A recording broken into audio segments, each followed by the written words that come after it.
And slowly open your eyes. In these days I'm going through difficult moments. And thanks to this system I have been anchored and in peace. And surrender the most of the time. But in some moments I feel it's like a resignation. And I don't like that sensation. What can I do?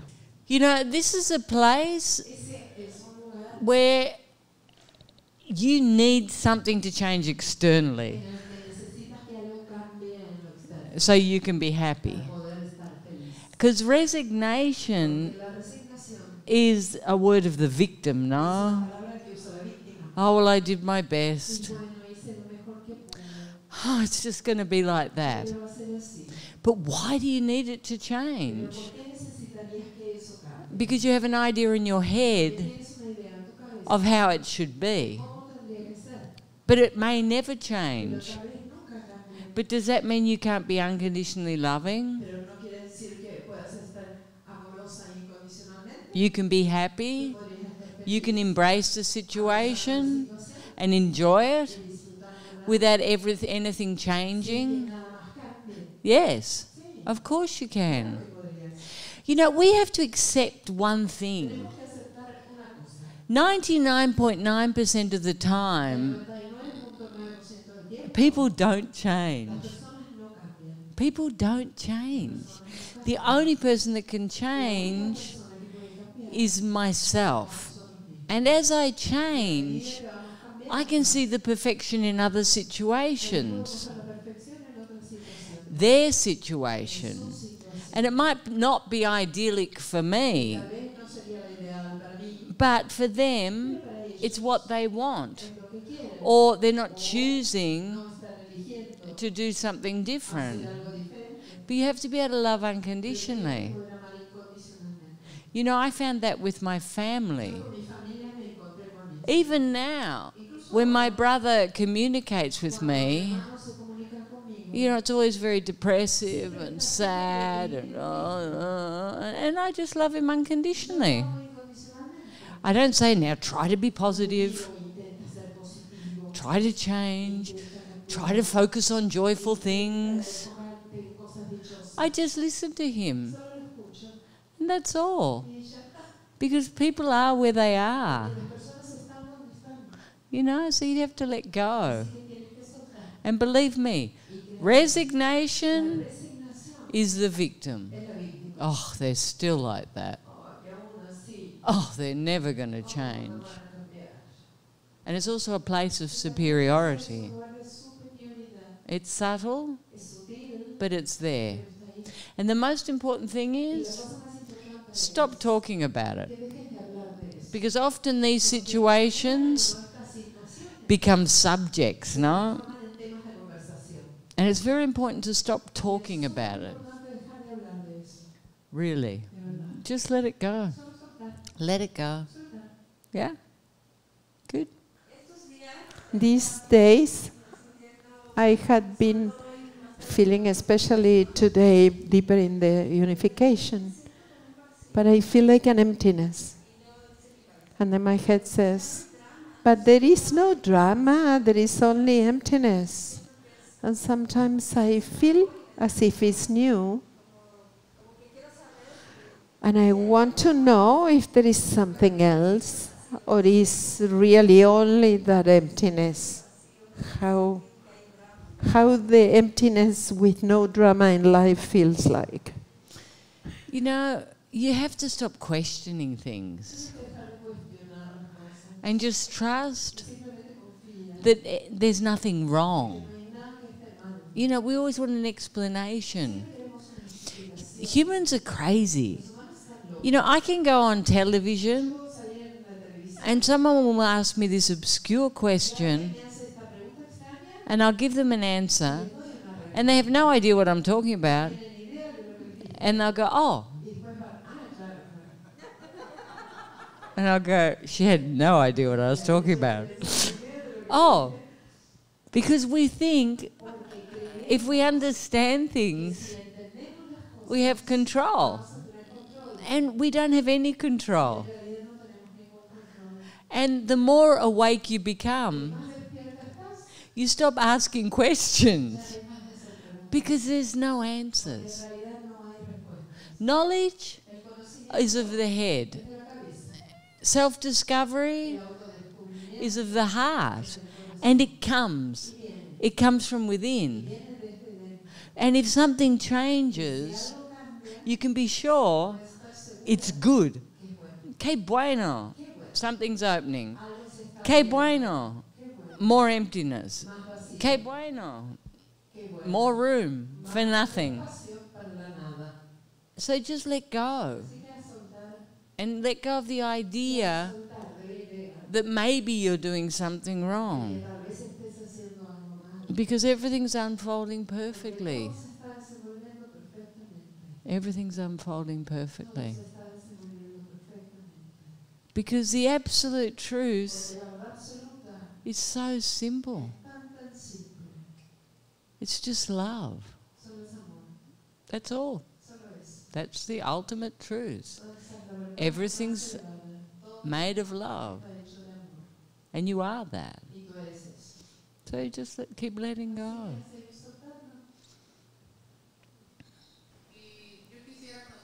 And I would like to know your opinion.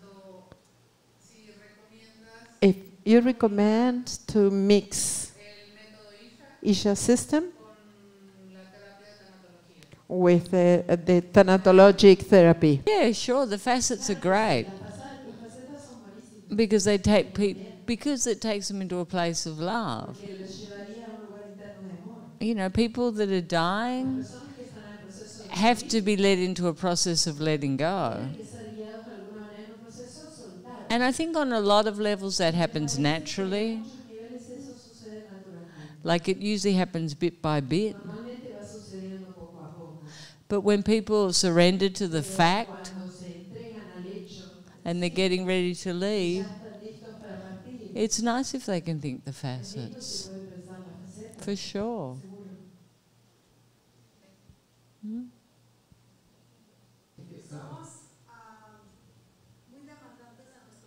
Our time is always busy, no? And we're never giving to ourselves the time for ourselves. We're always fixing everyone. We see them great, and we are here like without giving what we want to give to ourselves. And today I gifted myself this because I feel that after 32 years, that since I have this profession, I deserve it. I feel fulfilled being here. And in reality, it's not because I'm suffering or I'm playing victim, but I want to ask why loving so much my profession as I do is so hard for me to reserve some time for myself, to give to myself. And that doesn't have to do with the financial. I want to find an equilibrium, and that's why I came. You know, it's good that you love what you do. And you probably do it a lot, yeah? But on some level, you're escaping yourself as well. Like you're giving, doing. And clearly you don't have some big problem. But all humans, at some point, yearn to know more. Learn to know who they are, to expand love, to be pampering themselves, and giving time to themselves. And all humans have fear, even if they're enjoying their lives. Underneath, there still exists certain fears. Fear of death, fear of the unknown, fear of being disapproved. Like we have a lot of fears. And on some level we know that. And on some level we want to change that. You know, and obviously that calling came to you. And we also assume a lot of stress. You know, and we know that. You know, we have trouble sleeping, or we're anxious, or we're judging ourselves. It's not that we have to have some huge drama, but we know in our hearts that we can have more. We can have a deeper experience. So I think all people, all intelligent people, at some point in their lives have that calling, you know. So it's great. Yeah, it's good. It's good you come happy. Then you can only become more happy.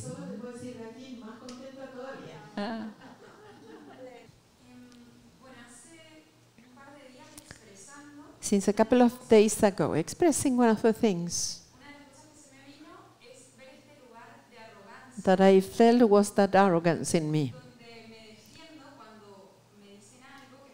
where I defend when they tell me something that it touches me. And also, I saw that it's very hard to recognize that I made a mistake and to ask forgiveness or apologize. Can you talk about arrogance or not knowing how to recognize that? You know, I think one of the most important things is to have the humility to see you made a mistake. Not that it is a mistake in the big picture. And to have the humility to own that. But obviously, if you're always fighting, you have this profound need to be right. And that's a place of immaturity. You know, the good girl. Oh, I did it well. I did it right. Can't you see? I'm right. And you get to a point in your life, as you mature spiritually and emotionally, where you see the only thing important is your integrity, your word. It's not about defending what other people say. It's about how you feel about you. Children defend. Empowered people listen. They listen. But they don't take everything personally. And if they do something and they see it clearly, they apologize. That's called maturity, emotionally and spiritually. And you make choices that are immature, and then you suffer the consequences. And you don't need to keep doing that, to creating dramas and then trying to convince yourself you did it okay. We know when we do something that's out of integrity or whatever, and we just have to assume it and not repeat it. And it's so simple because the noise stops. The minute you say, I'm sorry, the noise stops. If you don't, the noise continues. The fighting, the judgment. Yeah, but she made me say that because I wasn't doing this and justification, justification, justification. But if you just say, you know what? You're right. I'm sorry. I'll be more careful in the future. I'll be more present. And it's easy. It's easy to own and to choose.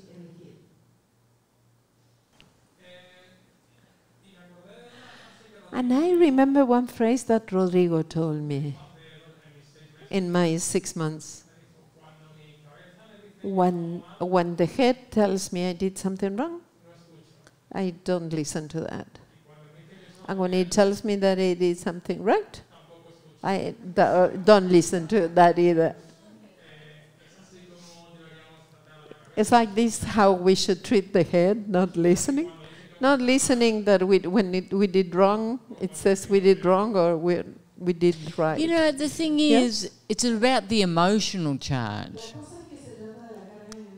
The drama always thinks it did something wrong. But it's like what I was talking about yesterday. You know, the praise and punishment. Okay, you did well, you get a reward. You did badly, you get punished. And we do that in our head. So it should all become neutral. Like, oh yeah, you did a good job, good. You did it wrong, don't do it again. But you don't keep running it, and provoking the victim. Especially if you think you did something wrong. It's about just witnessing.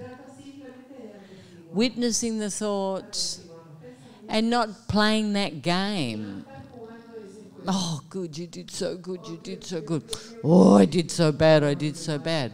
It's like you've got a trainer in your head. Like a judge in your head. Yeah, and you need to let that go. And I'm sure he told you that because you're doing it a lot, no?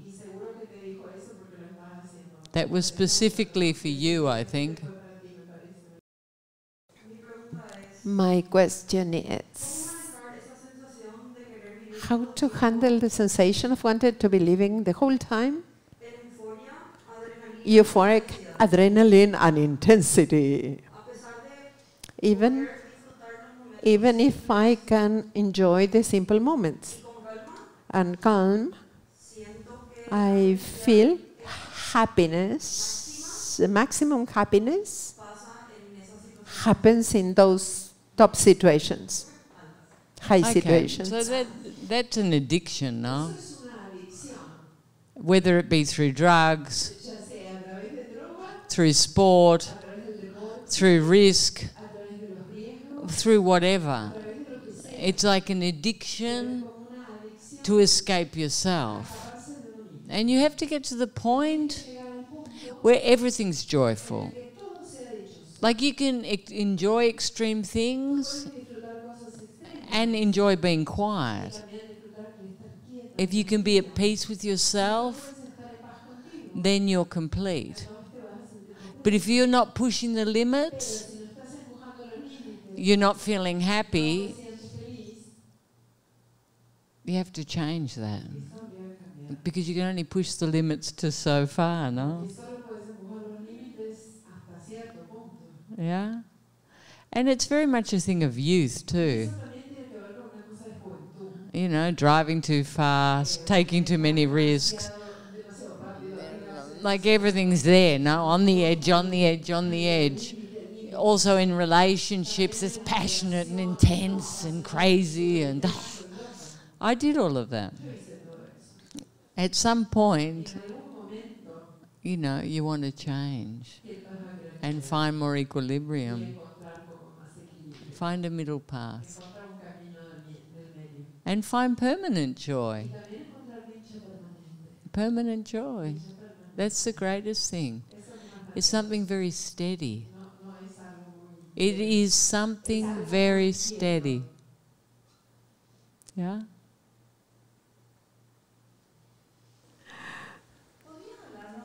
Can you talk about the fear that comes up when we have to take a decision that is going to provoke a big change around us? Well, you know, we're afraid of change.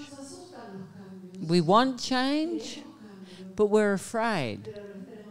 But really, when we start to change, that's when we're really evolving.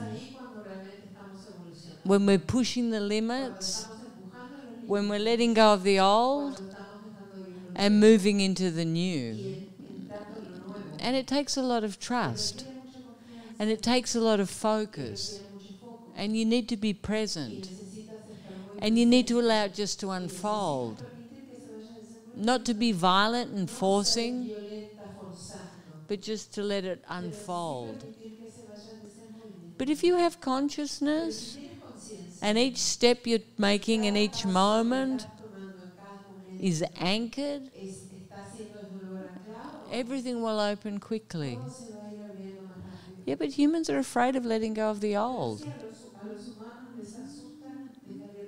even if they don't like it, because they've got all these ideas in their heads of how it should look, how they should be, what they should do, what's appropriate, what's inappropriate, if they can do it.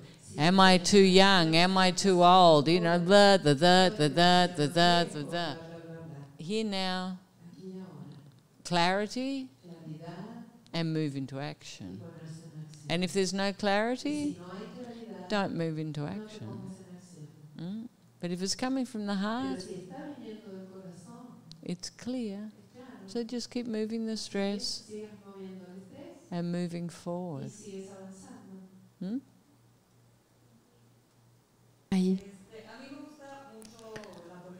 like a lot politics, and I would like to have that career in politics.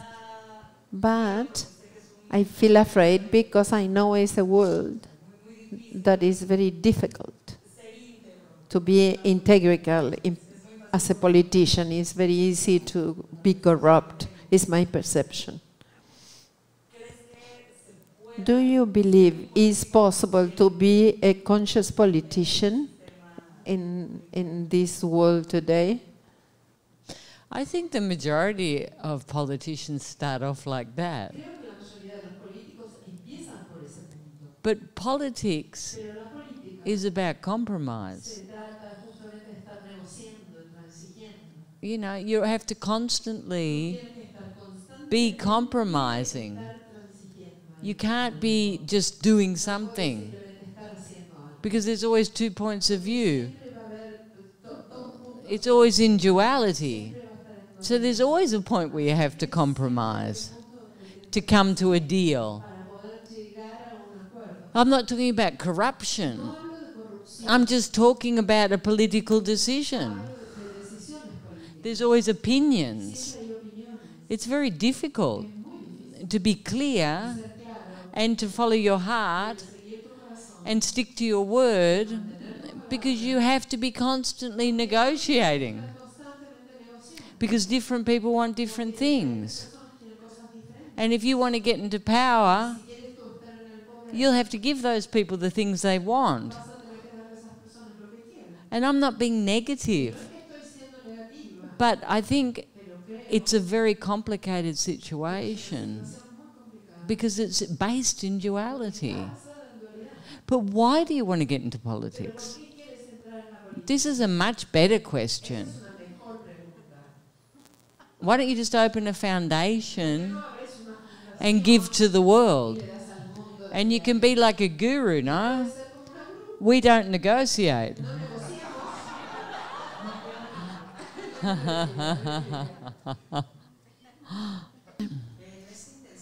In this intensive, everything hurts physically. It never hurts my head. Yes, now, in my feet, my ankles, my ovaries. I never have insomnia. I do now. Can you talk about the process? You know, you're healing on a physical level, and you're moving all the old stress out of your body, and that's why everything's starting to hurt. Are you connecting with your emotions? Yes, I'm expressing. But easily or no tanto? No, with resistance. You know, usually men move a lot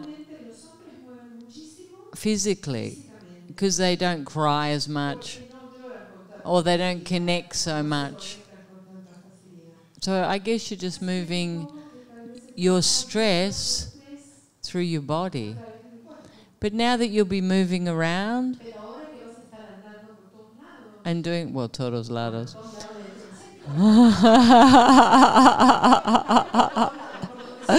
Yay, I'm going to Kiosco.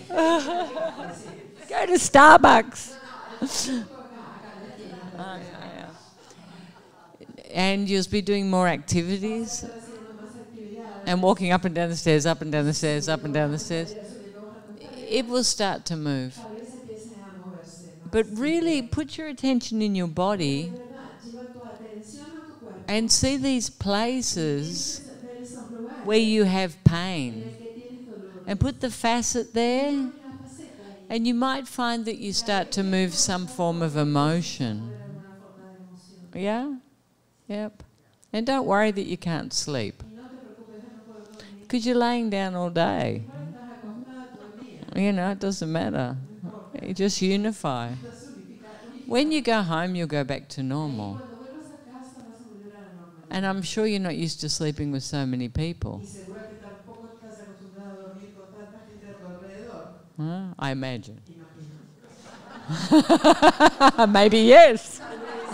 Maybe all in the same bed. I don't know. I'm just guessing.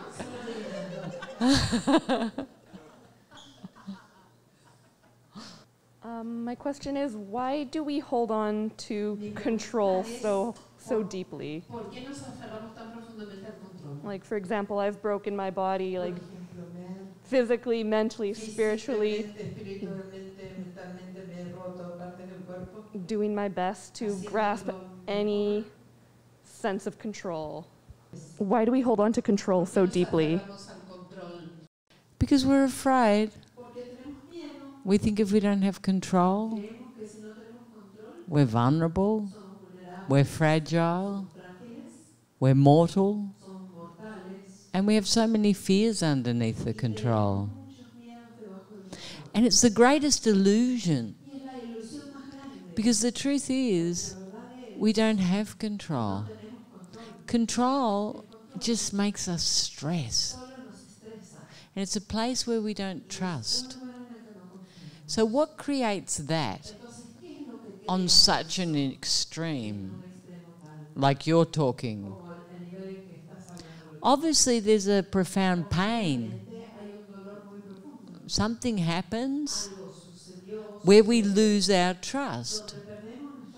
And we build on top of that. But the foundation's cracked. So we have to go back in and connect with those emotions, connect with that fear, and connect with that place where we feel vulnerable, where we feel unprotected.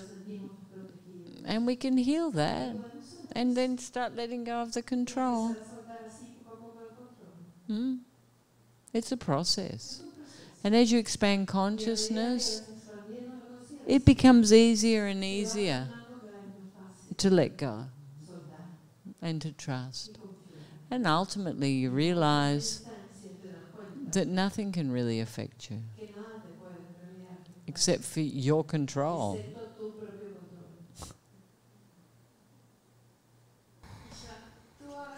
You talk a lot about clarity. Can you be more clear about clarity? How to see when really there is the clarity to take decisions, the important decisions. The thing is, clarity has an energy. It doesn't have a duality. And it comes from the heart. And it comes from empowerment. If you trust in yourself implicitly, you trust in your heart. And you don't double guess. You just move. Okay, so it has an energy. And you have to trust that energy. Because I'm sure you have a lot of clarities. And you go to move into action, and then you start. Oh, maybe it's not the right thing. You have to stop that. You just need to trust in what you trust and move into action. And action's the most important thing. You make a decision and you do it. And in each moment, you have clarity. You're not rigid. You're open. You know, if the path moves that way, it's okay. If it moves that way, it's okay. But you're very present. And stop thinking you can make a mistake. Because you can't make a mistake. You can only just have an experience. So stop being afraid of that. And trust in yourself. Push in the other direction. Good. You clear?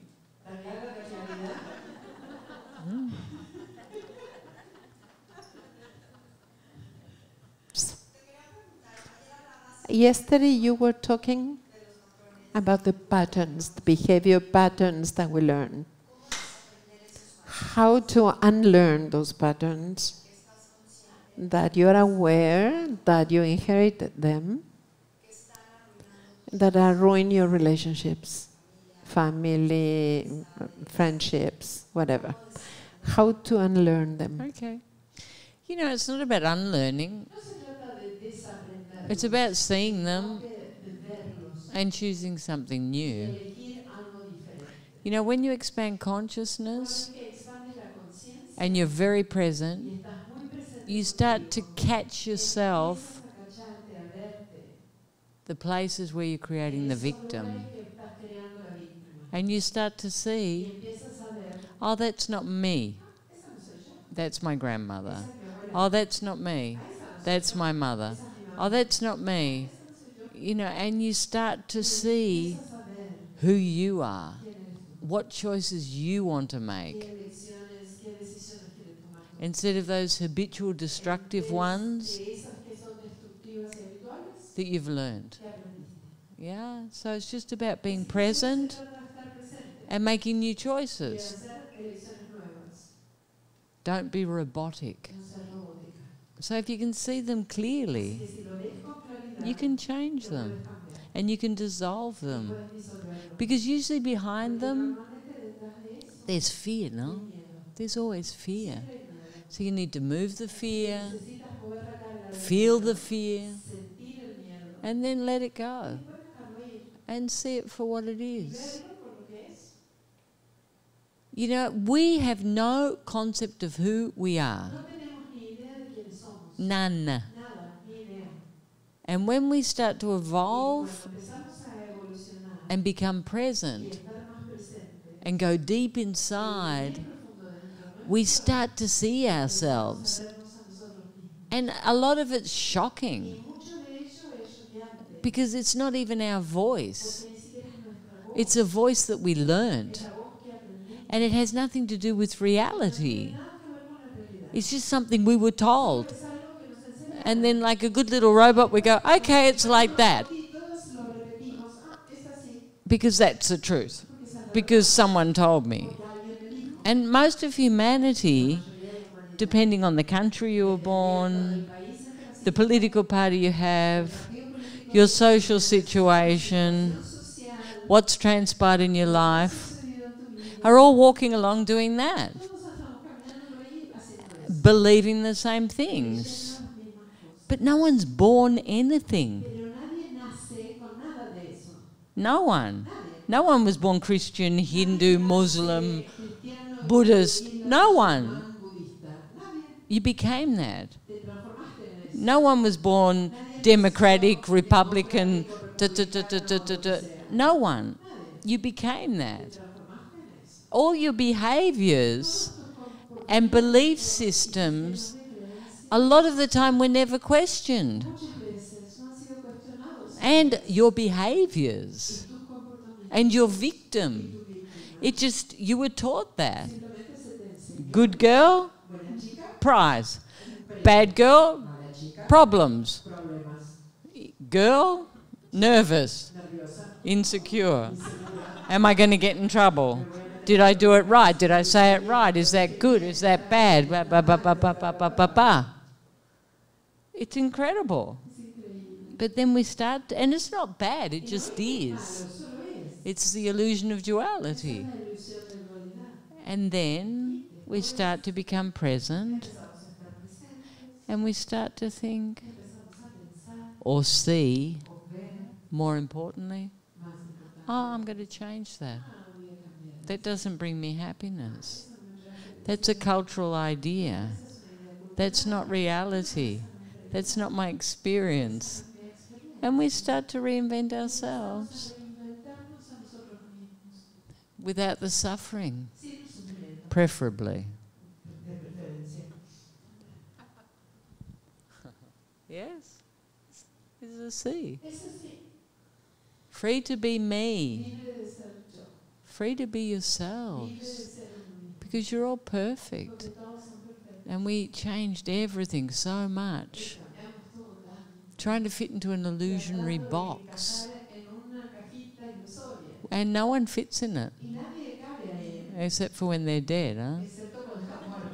And everyone fits.